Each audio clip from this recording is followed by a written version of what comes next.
my ass. I hate it. It's been Yeah. awful. Yeah. We lost a good friend last week, which really sucks. And now we're missing our cat. As of last night, we're missing our cat. So Right. I don't know. It's just like and these are the little things in the grand scheme of things. It's been one giant kick to the testicles this year so far. So Man, yeah, the loss thing is crazy, man. Like that part is. I mean, it's like how are we supposed to? I mean, where's the we anymore? People are leaving and we're not doing anything about it. But that's shit, man. Now you got me all like, oh god. so it's Les, have crazy you, time. So we'll see. I'm hoping some really good art will come out of these crazy times. Yeah, Crazy times tends to drop some good art on the planet. So yeah, I'm anxious to see some stuff. right. Les, have you been making any art yourself? No, No.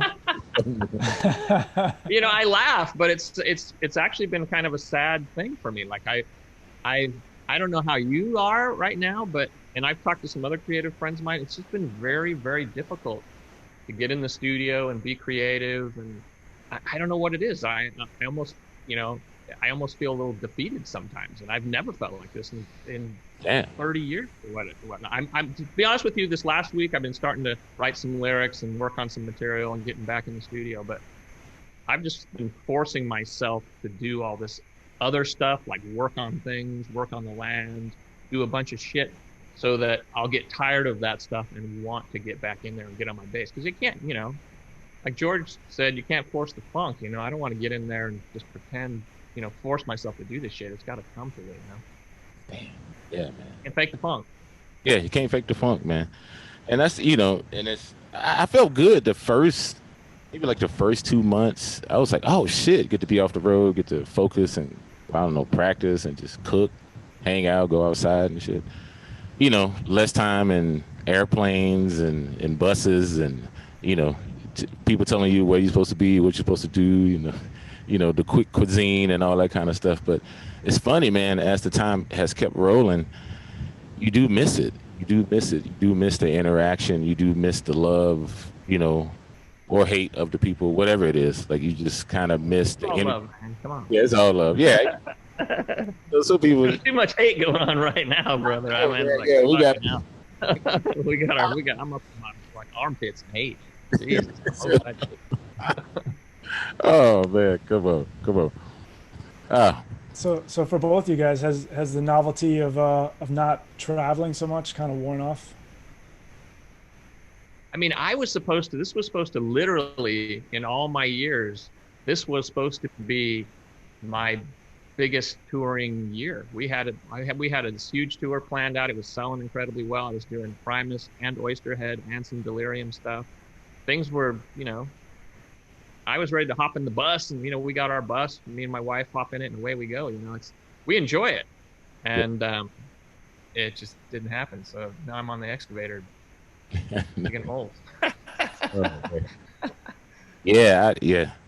The same. It's weird. I don't know, Yeah, we're supposed to be out. it is what it is, I guess. But It is what it is. I'm still trying to figure out what it is. Exactly. I think everybody's trying to figure out what it is. Right. Definitely. Yeah. Where do we? But I'm hoping for some good art. I really am. I'm anxious to see what's going to come out of it. Well, you're always creating good art, man. So, at least got kind high of- hopes there. I got. I wouldn't say that. Really? Oh man, come on, man. We can go down the list from Jared, the race car driver. Come on. Oh, I had a woman get drunk at a party not too terribly long ago. I won't name any names. And she just proceeded to tell me how much my music was awful and sucked. And What? That's a party it foul. wasn't like, oh, Primus sucks. It was like, and I was like, okay. Good old alcohol. Oh. But whatever. It's all subjective, True. Yeah, because if they can't deal with an album like Pork Soda, and who can't deal with some little pork soda come on, man. on many levels? No, but yeah, I'm really hoping the best and the as much positivity as we can conjure up in our spirits based on all this, because yeah, man, we don't really know where it's going, and the music has the momentum to be able to bring us back, to be able to heal. Or is there anything to come back from? Like maybe we're trying to evolve into something else. I'm And hoping it's going to be a 4-word movement. Let's click the channel, change the freaking channel here. right, Move this exactly. shit forward. Oh man, Evolution. yeah, evolution. Yeah, it's time to evolve, and it's time to get past the hindrances. Just clean up the infection that's been happening just all around. Whether it's in music or whether it's in families or friends or whatever. Just I think it's a chance for everyone to come out and a chance for everyone to hopefully be honest, to be sincere. I don't know what you think. Think that's Yeah. If you're not honest and sincere, what the hell's the point? right? But I mean, some people have a hard time with that. And not in a derogatory way. It's just pretense and whatnot. It's, Yeah. sometimes it's hard for folks, but yeah, I mean, there's lots of fodder right now for some art. So, what are you working on right now? Man, what I'm working on right now is myself. I'll be honest. I'm just working on really trying to look at a different perspective of what all of this is. Just who am I? Yeah, who am I? I guess I could say it like that. And how do I feel about everyone's need for attention? Because I fall into that category. My whole thing about wanting to be an artist is because I wanted to be seen, I wanted to be heard, and I wanted to be loved. And now you still feel the love, but it's just different. You don't really have to go search for it. So, I don't really have the answer yet. Maybe by the end of this, maybe I'll sit on a mountaintop in a robe or something with a staff or some shit and just be like, yo. I think just the fact that you can break that down like that. A lot of people can't break it down like that. They're, why do you want success? Why do you want fame? Oh, well, or whatever it is, Yeah. Whatever you're looking for. But, just you breaking it down like that, that's pretty profound unto itself. You know what I mean? Let's go into the root of it. Yeah. You gotta go, gotta get down in order to get We up. we all want the hugs, We we all all want the hugs from our parents, and then I'm a very fortunate person. I'm been with my lady for almost 30 years now. We're having our 25th anniversary this year. I got an amazing couple of kids. They're adults now. My son just graduated. He just graduated college, and he didn't even get to walk across the stage. It was a big bummer for him, but he's working his ass off doing all these videos, and he's he designs video games and does a lot of 3D digital art and whatnot. He's just hunkered here at the ranch. He's prolific as hell right now. It's pretty unbelievable. So, oh man, I mean, I look at that stuff and I feel pretty good, but it's tough to dig that stuff up sometimes with the climate the way it is right now. Yeah. It is. You got to go inside, man. We're stuck inside, so I guess we have to look at. Oh man. Well, hey man, you have a lot of fans, and if you don't mind, they have some questions. You up for that, or how you feeling? Yeah. Shoot away. Yeah. Let me take a slurp off of my rosé here. Yeah, get down. Yep. So, the first question is, can you tell us about the bass behind you? Who made it? What strings are on it? Any mods to it? Oh, that's one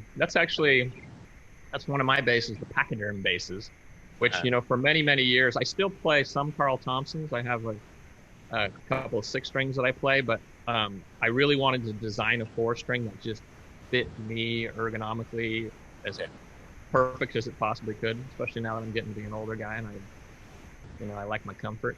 And so that's a pachyderm bass behind me. And actually, I designed it. I actually did a lot of the shaping on it, but a buddy of mine from high school, he made a lot of my like my stand-up bass, my banjo bass and whatnot. And he makes these basses for me, and we're supposed to make them and sell them, but what happens is he makes them and then I keep them. Hey, that's what that is behind me. That's a win-win. Pachyderm 4-string. That's a win-win. I wish somebody fine hunk of 4-string furniture. 4-string. Right. For instruments, Les, I'm curious. I'm sure you have a lot of basses at your spot. Do you find yourself switching instruments a lot when you're in creative mode, or do you tend to gravitate towards one instrument for a period of time? Or It sort of depends on what I'm doing, but I mostly just stick with one. But I don't know. I do have. Uh, I'm not a collector, but I'm more of a hoarder of things. Um, and so if I'm playing something and it has an interesting timbre to it that's giving a song a particular vibe or feel, I'll stick with that, or I might move to something else. I mean, but I'm also very lazy, so there's just a lot of shit laying around in my studio. Like this is my living room. This isn't my studio. My studio looks very similar. I live in like the Boogie Nights house built in 1973, and my studio is basically it was like an old guest house, and it's when we first moved up here, both my mom and my mother-in-law were like, "Oh, a little mother-in-law unit." I was like, "Nope." I filled it full of a bunch of vintage gear, and that's where we've been making records since 1994, 95. And so it's just a room full of old vintage console, vintage tape machines, a lot of old vintage stuff, and I don't take very good care of it, so I'm always picking it to get the relays to unstick, and the occasional mouse turd is beyond beyond the console, and there's basses lying around and drums. I got some cool ass drums, man. I got an old my first drum kit was a 70s blue and green badge stainless steel Ludwig kit. So I have that. What? And then I got an early 80s Gretsch kit. Oh man. Oh, you in there? Wow, that's okay. That's more than any bases I got in here. I'm kind of surrounded by keyboards and just drums. That's it. You'll sound way. Well, I see that Angry Birds hat is sticking out like a. Gotta add some color to the room. Just a little bit of color. Just a little something. It's all green and gray and beige up in here. And I'm wearing like all the whatever. Where are you? You said you're in Philly, or? No, I'm north of Philly, so I'm like Okay. in the mountains. Yeah, just kind of no mountains really in PA. It's just hills, but yeah, small town living. Just taking it easy, trying not to worry, and yeah, stuff like that. All right, we got another question. Back during the fancy and funky days, come on now. Do you mark those as some of your favorite things that you did, or any chance we could ever see some of that material come back? I mean, the Fancy Band, both of those bands were incredibly fun. The Fancy Band had Gabby Lala playing sitar. I went through a phase there with I didn't want any guitars involved, and so I had a sitar with Gabby on sitar, of course, Mike Dillon on vibes and marimba, and I think Paulo Baldi on drums, and then Scarrick, of course. And then the Fungi Band was Mike, Paulo again, and then Sam Bass on cello. And that was a lot of fun. It was really kind of dark and eerie. It was a little more it was like creepy Americana. That was a fun band. Yeah, I mean, I got so many bands. It's unbelievable. Oh I get bored easy. That's my problem. Or it's not even so much I get bored easy. I see these opportunities to do stuff with people that I admire or respect, or I go, holy shit, that would sound interesting if I did this with that person, and I just do it.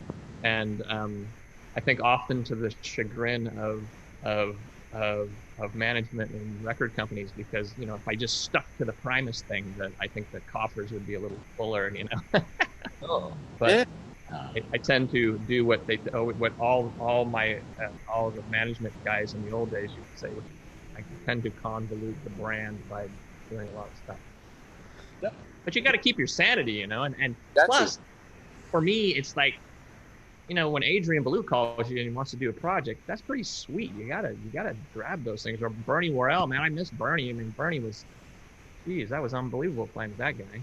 Yeah. So, I mean, you know what it's like. You're always playing with all these different people. You just sometimes you just go, gotta go do that. Nope, gotta go do that one. And then other things get put on the back burner and stuff. Yeah, that's it, man. That's it.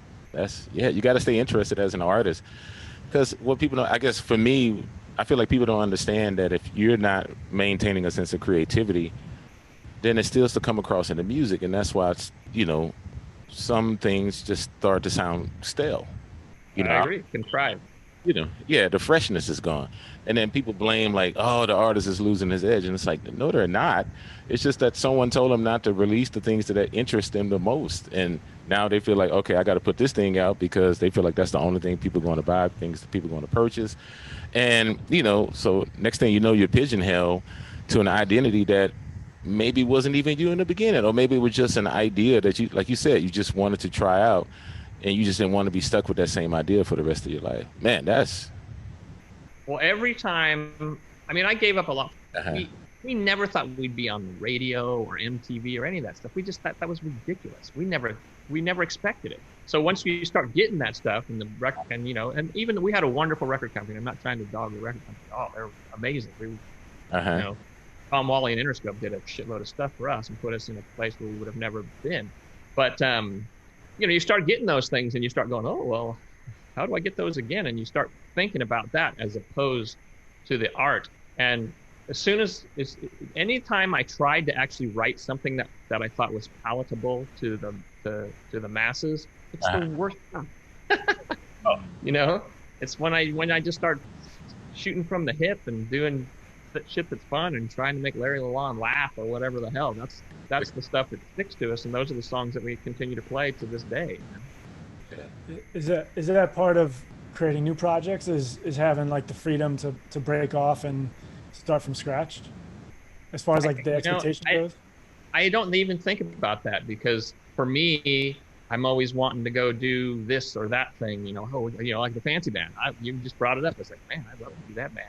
Or Fungi. I miss playing with Gabby. I miss playing with Sam Bass. But Gabby's when Zach Hill calls you up and you're going to do something with him and Buckethead, or recently I did this thing with one of the guys from Mastodon and Danny Carey from Tool and the singer from Coheed and Cambria, just this little thing for the internet, and it was like, oh, okay, and it was very cool. Sometimes you just got to grab those. I don't know. I like opening new doors. I like challenging. I like doing shit I've never done before. Yeah. I think it keeps you interested in being on the planet. I think someone asked if you was going to do an online show for New Year's this year. I don't know what we're doing for New Year's. Right now I'm on my excavator. I'm digging up trees and blackberry bushes. Trying to keep the fires from coming. It's fire season here. It's crazy. Right. Oh my goodness. Also, there's another question that said you guys recorded the final. Oh yeah, you just talked about that, so we don't have to talk about that. How do you come up with the bass lines? That's a good question. I like that. I have no idea. Uh-huh. It's like, for me, it's like I was one of those guys. In fact, I'm surprised I'm not doing it right now. I just if I had something in front of me, I probably, because I realize I have to look at the camera. And when I'm on the phone, I'm usually doodling on a tablet, or if I'm in a hotel room, I'm always doodling. Well, to me, that's what the bass is. I pick it up and I just start doodling. It's a relaxing thing for me. And every now and again, a doodle is kind of like, well, that's kind of an interesting doodle. And 9 times out of 10, I forget what the hell it is. But every now and again, one sticks, and that becomes a bass part to a song. But I mean, for me, my bass, I'm sure it's like this with you with your drums. The bass just happens to be the crayon I picked out of the box. If I would have been playing sousaphone, I would be painting very similar pictures. It would just have a different timbre to it, Yeah. And that's for me. For me to express my musical creativity, I can do it most fluidly and fluently on my bass because that's the thing I'm most comfortable with. Man, those tones. Oh man, the tones you get are so amazing, and they're so direct. People get into the soundscape of tones. They get so muddled, but you have a way that even if it does get muddled, it's like the directness of the sound. It's always like it's. I don't know if it's the pitch or the way that it sits on top, so that it's very rhythmically conscious, but also just interesting. You know what I mean? Like, it's just different. It's not like anything I've ever heard, honestly. And I've heard you for years. Since high school for me. I'm sorry. I've been a fan. And but you always tend to find a unique sound out of the bass that I feel like it makes people just want to chase. How did you get that sound? So I feel that question is just like, what's behind the bass line? But I feel like that person was asking, what's really behind those tones? Like, because like you're saying, like you're playing and you're expressing, but there's this tonality of things coming out. Is your ear being lent to something that inspired you from someone else you heard, or is it more of just you're kind of playing around with an array of sounds, and then one just stands out, and you're like, oh yeah, this is the vibe. I can work with this. Well, I mean, there's always the influences, and Yeah, I mean, I'm still to this day striving for the perfect tone. I'm always changing things up and chasing my tail around, and you know, and I'm just not a gear guy, so I'll tend to use the same gear for a decade or so, and then something will break, and I go, oh, I guess I better get something new, and or I'll stumble across something in a pawn shop or whatever. But you know, a friend of mine, I have a couple stories. One is, so I don't know how you were, but we spent a lot of time for a lot of years trying to get that. How do we get that Stuart Copeland snare drum sound? How do we get that Stuart Copeland hi-hat sound? How do we get that sound? How do we get that sound? Herb, we'd try and get it with Herb. We'd try and, and doing this and that. Next thing, trying different snares, different heads.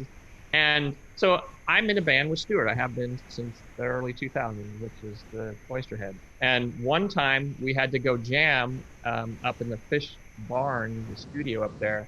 And the only drum kit that was there was this old kind of, beat up Ludwig kit with old heads, and the snare was big and kind of detuned. And I thought, oh my God, this is like the opposite thing you would think Stuart Copeland would play on. And he sat down on it, didn't tune it up or anything. Sat down on it, started playing. It sounded exactly like Stuart Copeland. So years ago, a buddy of mine was a huge Robin Trower fan. My buddy's a guitar player, and he got to meet him in his youth, and said, "Oh, Robin Trower, how do you get that tone? How do you get that tone?" And he was like, "It's in me fingers. It's in me fingers." And so I know you as a drummer, that it's all about how you attack your instrument. When all is said and done, no matter what heads you're using, what size drums you're using, what sticks you're using, with me, what pedals I'm using or what amp I'm going through, the fundamental element, it's in how you attack your instrument. Wow. Don't you agree? Oh, I totally agree. Absolutely. Absolutely. But it's so good to hear you say that. You know what I mean? Because, we all said, and sometimes you feel like people just don't believe it. Like they're like, oh, it's got to be something that's like an extra mic under the snare drum, or, oh no, it's 2 mics in the bass drum. It's like, nah. Yeah, I just tell them, yes, you're right. It's actually 5 mics in the snare drum, and a candy bar taped to the top, but it has to be a partially melted candy bar. I want them sugar levels to get low, It's funny how that translates on the engineering side too, because in the studio, if you have a house kit, you might record the same kit over and over again with the same mics with a bunch of different drummers. And then the best drummers, like somebody like Eric, who has such a great sound on the instrument, like you're saying Stuart does too, they sit down at any instrument and it sounds amazing. And then you hear someone next week who doesn't have that sound, and it's the same drum kit mic'd the same way, and it doesn't have that snap to it. It doesn't have. Yeah. You're it's subjective too. Some people are going for a different sound, but I do find, if I had a complaint, I shouldn't say a complaint, but a suggestion for musicians is, I think it's rare to find people that really listen. People are listening to themselves too much. You got to listen to the rest of what's going on. And that was what was brilliant and amazing. And about playing with Bernie Worrell, that guy, he heard and he couldn't hear for shit as a human being. Like, you talk to him, hey, what, but man, he could hear every nuance and everything that was going on. And he his hands were, when we were playing with him by his later years, he had arthritis, so he was being very thrifty with how much he would play. But man, when he would just drop something on you, it was just like, holy shit. It was just, years and years of experience and salt and pain and love and glory and whatever was coming out of that guy, and the ears listening and just dropping these glorious nuggets into it. It was, when you get that with somebody, it's magical. Yeah, that's true. Hey, who doesn't love a great listener, right? Yeah. Someone that. What'd you say? Oh.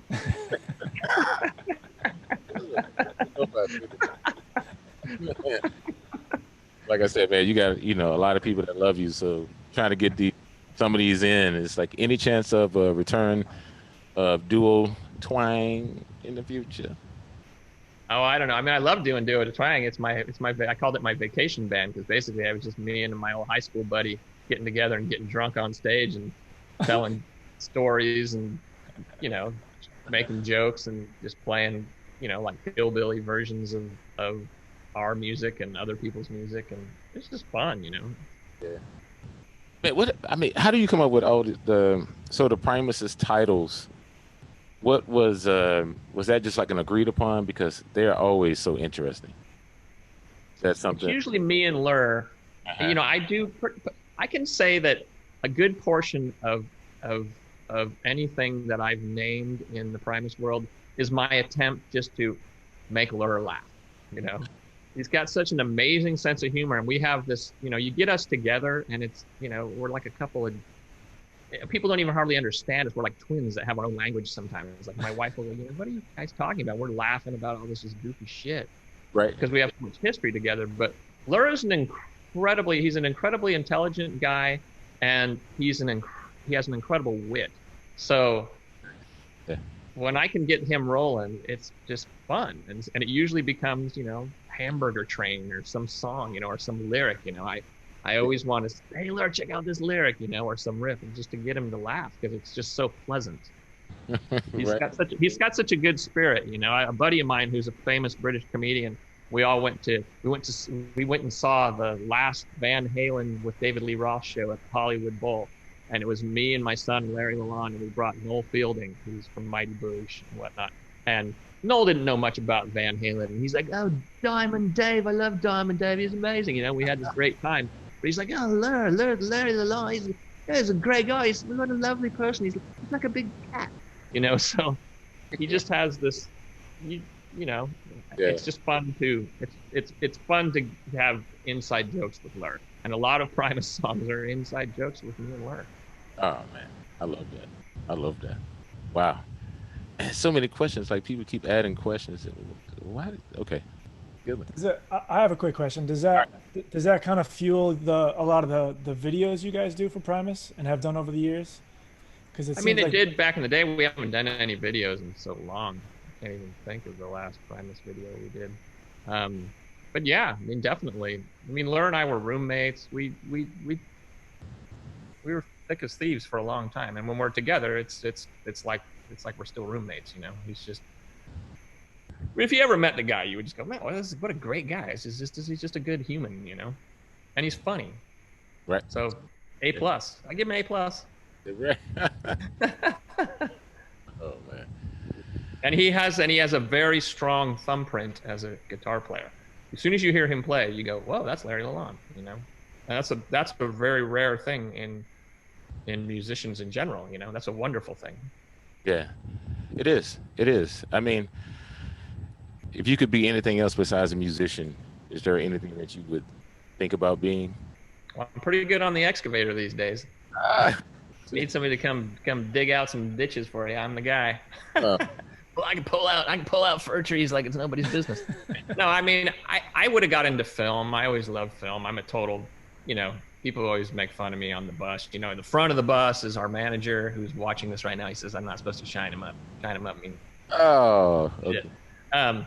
So Right. the front of the bus is always some sports thing, you know, some football draft pick thing, whatever, that's just not me. And the back of the bus is, you know, some black and white movie. That's me. So, and usually people don't come in the back of the bus because it's an acquired taste, I think. Hey, that's a vibe, man. That's the vibe. I But mean, so anyway, my point being is I love film. You know, my son's getting way into film right now. Because he's quarantined. You know, he's been making all these little films, and so I've been kind of getting involved with that a little bit. oh man. Now I got to bring up Robot Chicken, right? Robot Chicken.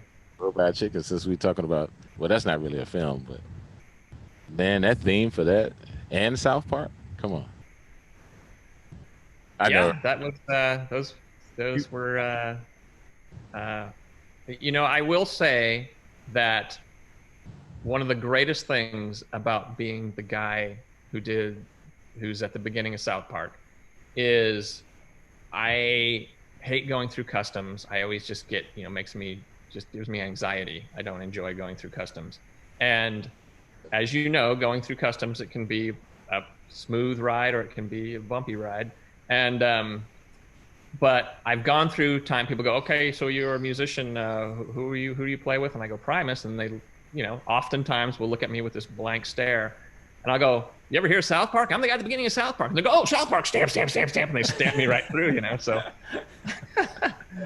A+ South Park. Yeah, that's insane. Oh, my goodness. That's your passport right there.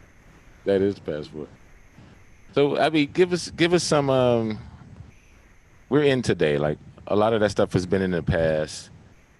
And you've left a legacy and continuing to build on the legacy of who you are and all the musicality and the gifts. And just, I mean, you're just an abundance of blessing musically. What's the wisdom that you can give upcoming artists right now that are really trying to attain something in their life? And I know it's like everything is different right now. Everything is changing. But what hasn't really changed is how to feel, or is there anything to feel when you're just going down the road of even thinking about being a musician or being involved in music or having a love for it? Like, was it just something that you just one day you were like, oh my God, I just love being a musician. I just love reaching out to people. I love creating melodies. I love, whatever it could be. Like, it's different for everyone else, but I just want your wise words on what it was for you. Well, I mean, for me, as soon as I got my bass, I knew that's what I wanted to do for the rest of my life. I was 14, I think I was almost 15, and that's all I did was play my bass. And the thing about having a focus like that, it kept me out of trouble. My cousin, who I was hung out with almost every single day with till I was 13, he's been in and out of prison for the past 30 years. I could have easily gone down that road. So and I find, and I've encouraged this in my kids and even other people's kids, is find that focus, find a focus, because it keeps, keeps you from doing stupid shit most of the time.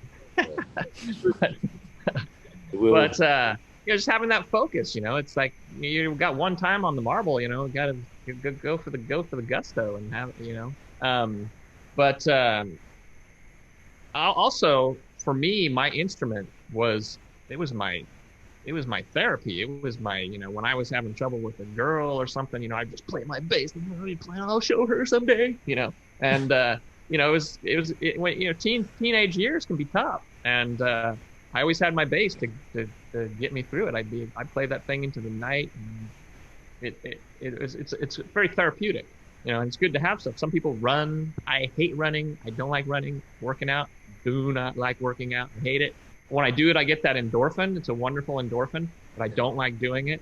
Whereas when I play my bass or I'm creating a song or a lyric or whatever, I get that endorphin, and that's how that gets me through. But like I said, for young players, you play because you're compelled to play. If you're thinking, oh, I'm going to play so I can, make a bunch of money. First of all, our business isn't nearly as lucrative as, records are like business cards now. They don't really make money, whereas that used to be a big money making thing if you happen to be popular. Yeah.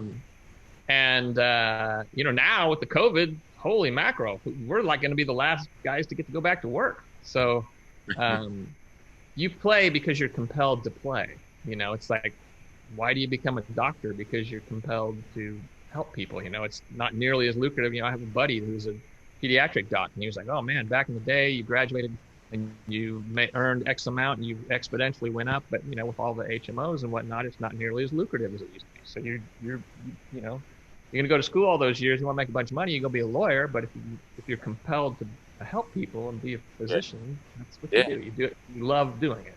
Yeah. So, that's it, man. Plenty of fodder to work on your instrument, to use plenty of things that need a little therapy. So yeah. Oh yeah. Definitely need some therapy. Definitely about that. And it's a good way to I mean, yeah. I mean, the same for me, man. You know, yeah, I grew up. I was like 400 pounds in high school and stuff, and you know, I got 400 pounds, really?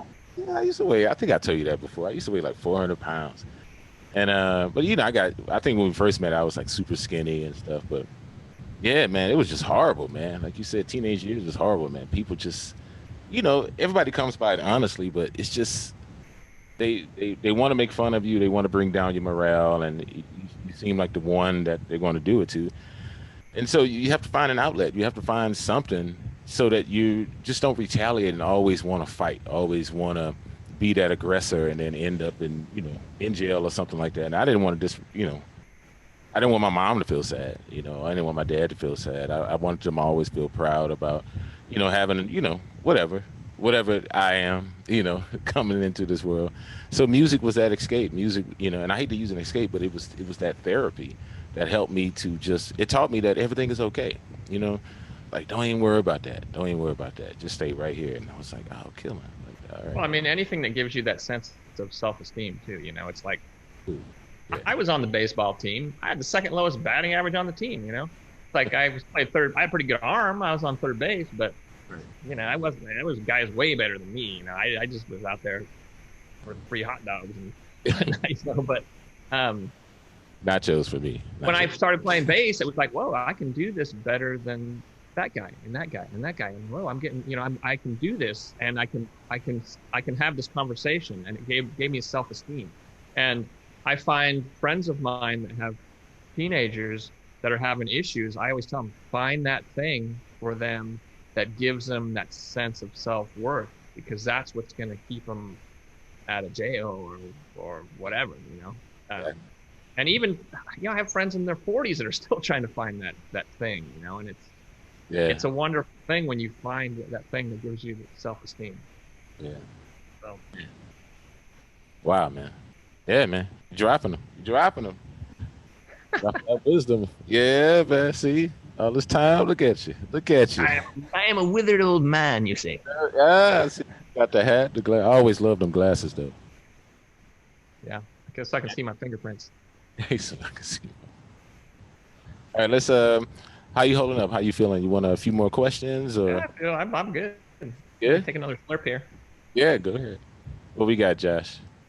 Yeah, Les, I wanted to ask you about drummers, from your perspective, because through the records you've made and the bands you've had, you've played with, I'd say, some drummers who are more on like the pocket side, and then you play with a lot of drummers who are more on, like, for lack of a better term, the prog side. And I was just curious how that makes you react differently and write differently, and if that changes your approach at all, and if you could just talk about that. Well, I mean, I think it's back to and for me, music's a conversation. And so you have different conversations with different people. There's going to be different topics and different timbre to the conversation and whatnot. And it's the same with musicians, especially if someone has that thumbprint I keep talking about, because I've learned to work with some drummers over the years that might have, I've learned that an obscure perspective to things has often always been my shit, man. I mean, the first drummer in Primus was a buddy of mine from high school. He showed me how to play You and I, Rick James, on the bass, in jazz band, and his name Perm Parker. It was Vincent Perm Parker, because he had Perm going, and he went off to the Army. And I said, when you get back, I have this band. You're gonna come be in my band. And he's on the first demos of Primus, Perm Parker. I don't know where he is now, but man, he just had the groove. It was the greatest groove.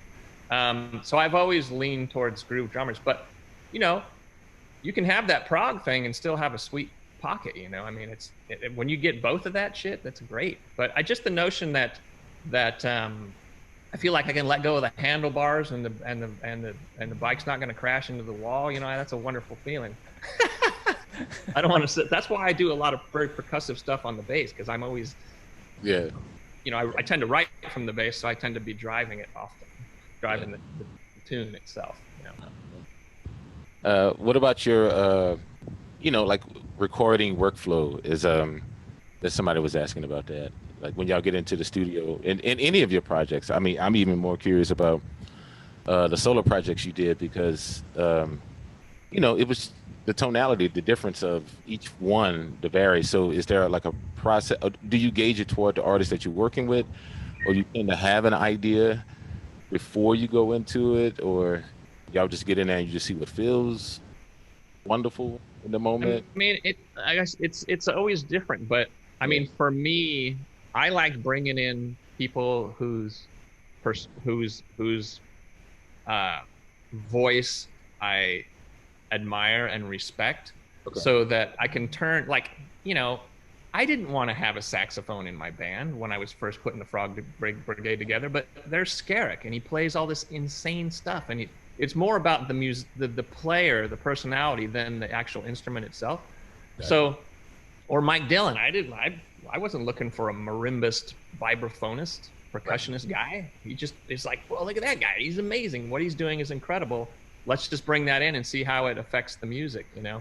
And oftentimes, I work with Mike a lot. I'll bring him in and I'll say, oh, here it is, go for it, and he'll go for it. And if it's not quite what I'm looking for, I'll go, hey, and I'll guide him a little bit. But it's almost like directing a film, Let these guys do what they're good at, and just kind of guide them, not so much spoon feed them all the shit that you want, because what's the point of that? I may as well just sit there and write it, do it all myself. Right. You know what I mean? Oh yeah, exactly. Yeah, exactly. I wish a lot more. And people will give you more when you do that too. I've learned that when I was making videos back in the day. We couldn't afford them. We made all these crazy videos back in the day with Primus. We couldn't afford those videos. The reason we got the big bang because our budgets were small. The reason we got the big bang for the buck that we did is I would bring in these creative people that were working on like TV commercials and shit, and I'd say, hey, I got this thing. What do you think? And I'd let them express themselves within that. The parameters of whatever story arc or whatever it was, whatever vision I had, but let them run with it as much as I felt would work. But people liked doing that stuff because they got to scratch a creative itch that they didn't get to when they were having some guy tell them, I want this Twix bar to be jumping across the screen, and the drudgery of having somebody just set these hard parameters on you. Oh, You know what I mean?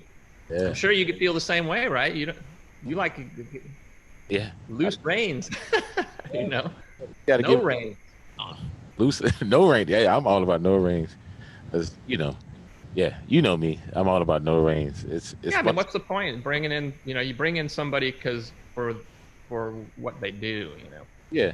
Bring in. let them do their thing. Man, I love your wine. Yeah. I saw you sipping on that rosé. Is that part of the collection? Is that part of the Les Claypool collection? Well, it's the Purple Pachyderm It's the- Pinot Noir. Yeah, I'm up here in the wine country. Eventually, I had to fall into it. It's like, living in Hollywood. Who comes to your barbecues? It's all film people, So up here, all these wines are showing up at my barbecues. Eventually, I had to get into the game. So we're in the game. No, it's good, man. It's good, man. Healthy living, man. It's healthy. So you've got a vineyard at your spot as well as a studio. I don't. We source fruit from locals, from our friends and whatnot. But we have we have a winery and a label and a tasting room and all that whatnot. So, but we're tiny. We're a little boutique. But my winemaker is literally one of the, if not the most sought after guy in West Sonoma County, and the only reason we got him is because he's a bass player. I would have never got him. Now he's a very good friend. He's become a very good friend, but in the beginning it was, Oh man. All right. Another question. Favorite song to play? What's your favorite song to play? I'm not good with favorites because, Exactly. Nice. as sushi could be your favorite food, but you eat sushi every day, you're going to be like, I think I want a burger, So, there are certain Primus songs that end up on the set list quite often, like a song called "Damn Blue Collar Tweakers," just because it feels good. It's a good first song because it feels good. Some songs just feel good to play it. Yeah. And that one tends to make it a lot. As far as songs by other people, I used to love playing Thela Hun Ginjit by King Crimson. That was a big Frog Brigade song. And I was reading online one time how this one guy really didn't like the way Frog Brigade played Thelahun Ginji because I was playing the bass part wrong, and I was like, what are you talking about? How dare you? You know. And I looked online, I watched a video of Tony Levin play, and I'd totally been playing it wrong all those years. So, you know. Oh wow, that's killer. It's called bastards. It's called you know, interpretation. That is. It's the improvisation, you know, just making it. You making it your own. You was making it your own.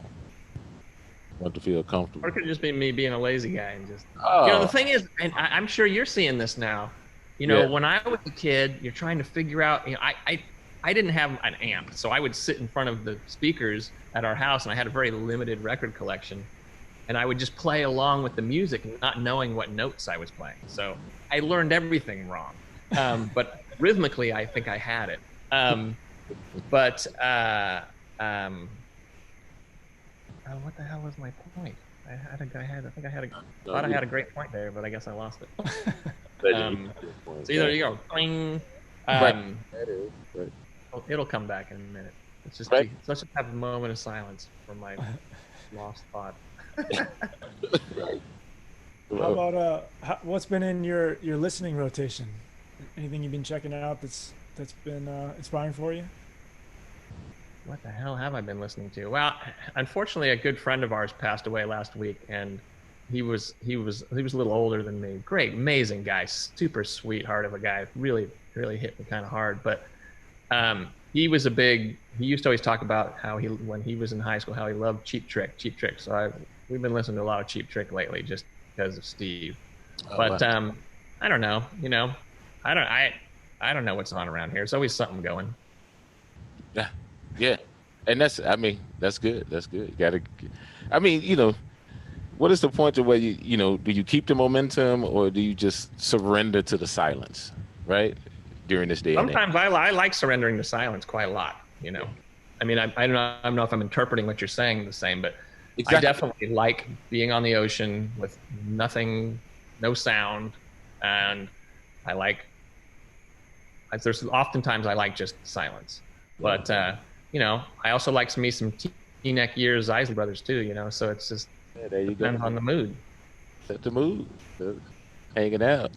Now that's a vibe. I mean, I definitely have seen how music, you know, just from the other side, not just from the creative side or, you know, trying to be inspired to create new music, but just having the space to just listen to other people's music. Even, you know, there's music that's nostalgic, you know, things that we know that we love, but also, you know, fresh ideas and fresh approaches that I just, you know, probably didn't have the time to do before. And so that's been wonderful for me. And, you know, it just really sucks that all the music is being streamed and you just can't go direct. But at the same time, the streaming platform has allowed for, you know, I think a lot of people to hear a lot of, you know, variety of music that they would have never been exposed to before. But we got to come up with a better system. We got to I remember my thought now, which was, you know, when I was a kid, you'd go to a concert and see how people, you know, how your heroes played, or once in a while there'd be something on.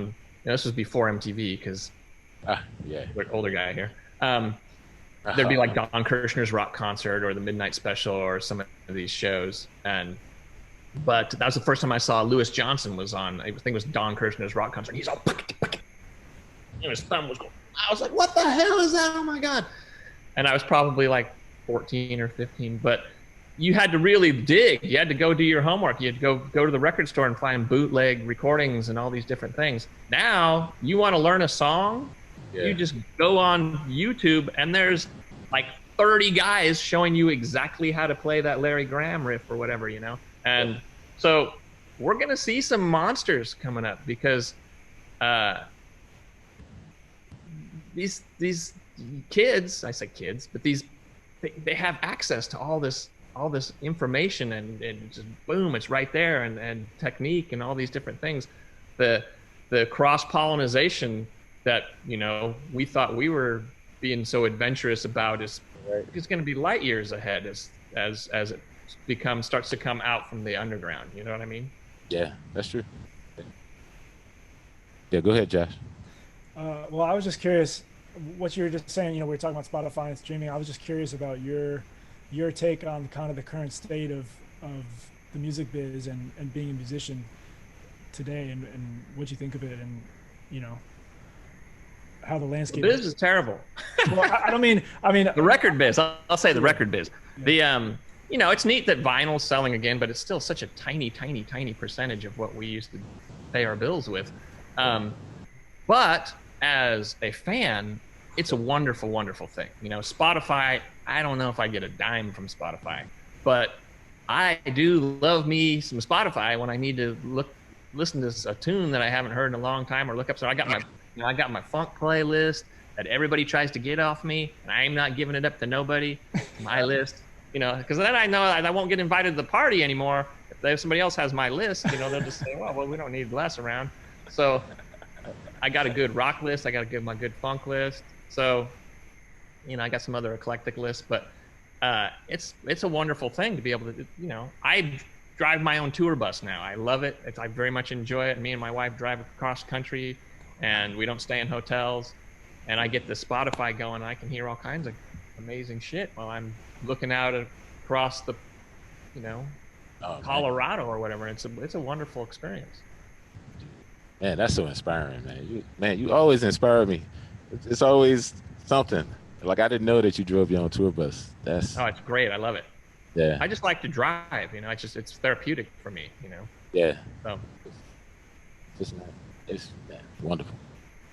But man, go ahead, Josh. No, I was just gonna say that I think it's cool that you have such a love for fishing, and I know it's always popped up in your records, throughout the years. It's like kind of a theme, right, of Primus, and I think it's cool to hear you say that now. That's kind of like your main